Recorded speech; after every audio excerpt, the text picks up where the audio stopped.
Elijah is no more as the Jets send their young receiver to the Cleveland Browns along with a third round pick in exchange for a two.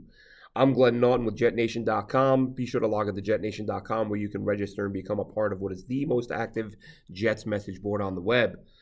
So, over the past couple of hours, news broke that the Jets were shipping Elijah Moore off to the Cleveland Browns, along with their third round pick in exchange for Cleveland's second round pick, which I would imagine is going to become part of a deal for Aaron Rodgers. We'll wait and see on that.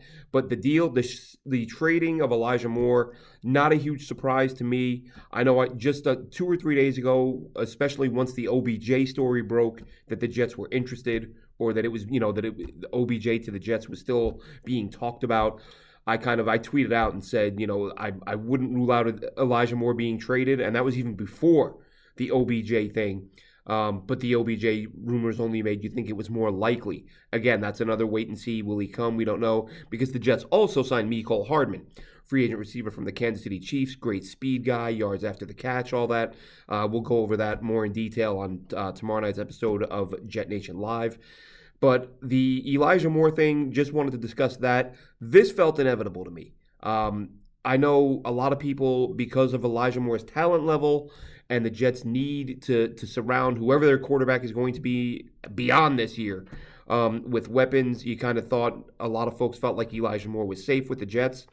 I go back to last year, not just the trade demand. The trade demand is its own thing.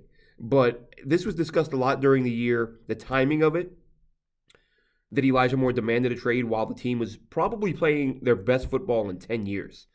What stuck with me, and this is why when I tweeted a couple days ago that I thought Elijah Moore might get dealt, the main reason was what I couldn't get out of my head was not just the timing of the trade demand, but the overall message, which was you had a head coach who had spent months, all of training camp, all the way up to the point of that season, before training camp.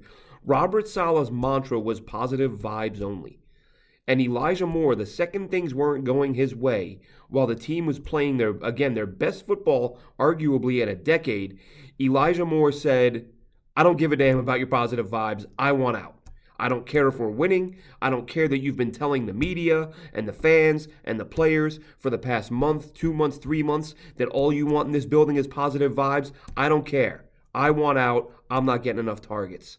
And that, to me, from that moment, has stuck with me. And that's why going into this offseason and during this offseason, every time Elijah Moore pops into my head, I think, I'm not sold that he's going to stay. I think the Jets, and what really drove it home for me, the point at which I thought, man, I really think they're going to unload this guy, was after the trade demand. When Elijah Moore came back, and publicly, of course, the Jets were saying all the right things. We love Elijah. We need to give him what he needs. We need to take care of him, all this and that. But if you look at the way he was used after that, nothing changed. I mean, later in the season, over the season's final 4 or 5 weeks, he saw some targets. But Elijah Moore, he complained that he didn't get any targets in the Green Bay game, didn't care that they won, just wanted to get his targets.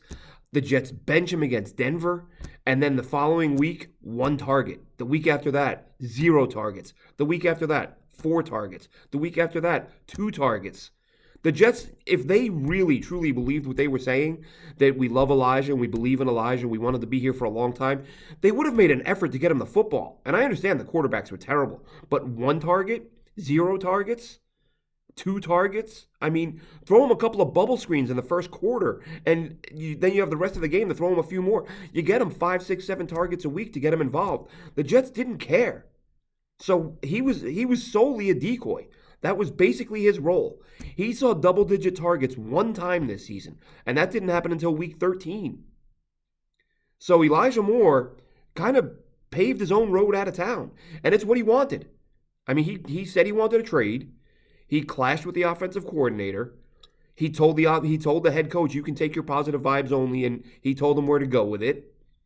And I really, as I said, I just kept thinking to myself, that's Robert Saleh is like happy-go-lucky, jovial guy with the media and all that. But I really think behind closed doors, he's a dude who's, if you're going to make him look like a fool, he's not going to take that lightly. And that's exactly what Elijah Moore did. He took his entire offseason message and said, I don't give a damn about you or your message.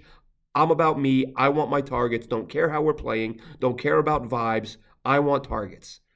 And that whole time, it stuck with me up until, like I said, I'm sure it was 2 days ago when I said I wouldn't rule out an Elijah Moore trade. I know there were insiders and media folks who were like, Elijah Moore's safe. The Jets aren't trading Elijah Moore. He's staying put. Jets want to build, toward the future with him. And really, I think that had they kept him, it's that little bit harder to take Robert Saleh seriously. Because whatever his mantra is going to be this year, first it was all gas, no break, and then positive vibes only. Whatever he comes in with this year, with Elijah Moore still on the team, it's kind of going to be met with, well, look, listen, we knew what the mantra was last year, and someone stomped all over that right away. So let's not bother with these messages. So the deal doesn't come as a huge surprise to me.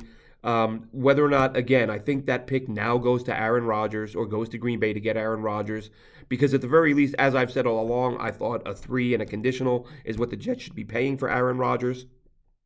That 3 is now gone. Now maybe it's a 2 and a conditional to get Aaron Rodgers. But no matter what happens with the pick, the fact of the matter is Elijah Moore is gone. He's gone because he wanted to be gone. He's gone because he put himself before the team, and the Jets did the right thing. They said all the right stuff. We love Elijah. We want Elijah to be here. We have to support Elijah. They've traded Elijah. 101, football 101, teams lie. Someone actually said to me the other day, or replied to the tweet that I sent out. The team already said he's not going anywhere. I mean, come on. We said Jamal Adams, we heard Jamal Adams wasn't going anywhere. You hear guys aren't going anywhere all the time. And you know where they go? Anywhere. Anywhere, anyone that will take them on and give you in return what you believe to be fair compensation.